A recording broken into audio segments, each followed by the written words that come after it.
Long time no see. Welcome back to Old Bread Club, boys. Today we're going to be doing an oil change on this 2010 Escape, and we're going to be doing a rundown of benefits of doing your own oil change, some of the things to look for, and how it could save you money and time. So the first thing you want to do is open up the hood. Just take a look around. You got your reservoirs. This is where windshield wipe washer fluid goes. You can top that off. That way, if you end up needing it, you don't run out. You got coolant right here, which is a little low. So we're going to top that off. And you also have the brake fluid reservoir over there. So the first thing you want to do is just kind of look over your fluids, make sure everything's good. Another thing to look at is the battery post. Make sure there's no corrosion around the clamp and the post. The other thing you can look for is pop the air filter open, inspect that. This can cause long-term engine damage if you don't change it often enough. You can get debris going down into your intake and into the engine. So you want to just make sure that that's semi-clean. This looks pretty good for now. You can always change it. They're really cheap. They're like 10-20 bucks at AutoZone. You want to be in the video? No. All right. Not at all. One of the things you can look for is the dipsticks. They're usually, these ones are very nice because they're yellow, so it's easy to see where they're at. Sometimes they bury them under random spots and they're difficult to see. So you can basically check your dipstick, shove it in the tube, nice and slow and all the way down. So you want to see the level of the oil. So it's right about in the middle. We're going to change this anyway. But just it's a nice little check you can do to ensure that you didn't run out or run low. One of the other dipsticks that this vehicle has is for the transmission. It's right over here. To check that, you have to have the vehicle running, and each vehicle is different depending on manufacturer and how they check it based on temperature. Sometimes you have to drive it, make sure the vehicle's nice and warmed up before you can do it because the fluid does expand.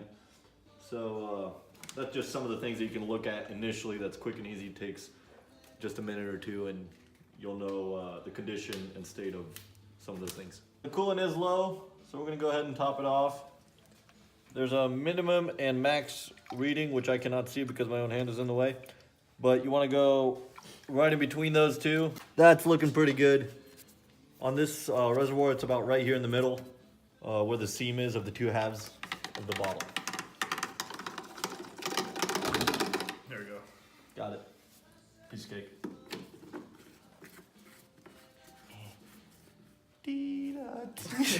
We're gonna start doing the oil change. First thing you want to do is just take the cap off. This one's nice. It tells you right there what kind of oil it takes, what weight. So you just unscrew that so the oil flows better when you take the drain plug out. It's a first for everything. You ready? You guys should record this stuff, right? There we go. What Enjoy. are these awkward moments you have? We raised the vehicle up by a safe lifting point, put a jack stand under there, so that way we have enough space to get under the vehicle. The next thing we can do is we're going to get a 15mm wrench and socket to break the drain plug loose. Fuck, I got a cramp in my toe, dude. Can I go? Can I start? What's a cramp in the toe, dude? One of the nice things, what the fuck, there's 3 people on the ground right there. I wish I could record you guys. One of the nice things about doing your own oil change is you can do a thorough inspection underneath.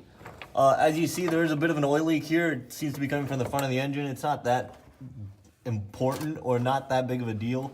It's not leaking that bad, but it's always nice just to know. So this is the drain plug right here. You break it loose and then you take your oil pan, slide it under there. The trick is to not get your hand fucked up. The really difficult part is not dropping the drain plug into the drain. That's a talent that you will not develop for a long time. You learn it in the jail. Including me, probably. I'll drop it right now, no pressure. If you hear cussing in the next 2 seconds. Motherfucker, I swear to fucking God, you son of a bitch. Oh, Oh, look at that. look at that. Money shot. Okay, you can pause it or keep going. I feel like there's Get that just stream. so many references to like being in the jail cell with what you just mentioned. Yeah. Boys, shut the fuck up, we're fucking recording. Okay. Next thing you want to do is just put the drain plug back in. Some oil will still be running out. That's normal. You're never going to be able to get all of the oil out. But you do your best, you know? You just do your best. The next step is to take the oil filter out. It's right here on this 3-liter Escape. You want to do, hopefully it's loose enough where I can get it by hand. All right, so you want to just take the oil filter out, kind of like the drain plug, just unscrew it, let it drain a little bit, and then take it out the rest of the way. So what you want to do before you put the new oil filter on, make sure there isn't the gasket from the oil filter didn't stick to the housing. This rubber gasket right here, the black piece. And then you finagle it into place. If I can find it. Better be the right filter or I'm gonna cry. I cry sometime. I am having some trouble. Everything is fine. I'm a professional. Okay? It's the angle, you know? It's definitely not. What the hell? Oh, almost had it. There we go. There we go. Okay. So once it threads, it should go on pretty easy. Okay. So for how tight you want to go, you want to just tighten it as hard as you can, but by hand only. You don't want to use any tools to tighten it. You can over tighten it. You can crack the filter. So if you just go by hand, most people aren't strong enough to break it. Okay. That should be tight enough. So then you just take a rag or towel and just clean where the oil spilled on the vehicle. That way it doesn't smell like oil's burning, even though most likely you will get a bit of a burning smell. But it's nothing too crazy. All right, so we should be good enough to lower it down and top it off with oil. All right, so the last thing you want to do is just put the oil into the engine. Can I do it without spilling? Solid stream there, the concentration, the skill, the dedication. Okay, that's it. The eye precision, The precision of his eyes, hand jug. the hand jug precision, The hand jug coordination. the color differential, and the green to red. So after you fill up the oil, you want to let it run for about 20-30 seconds, and then you shut it off.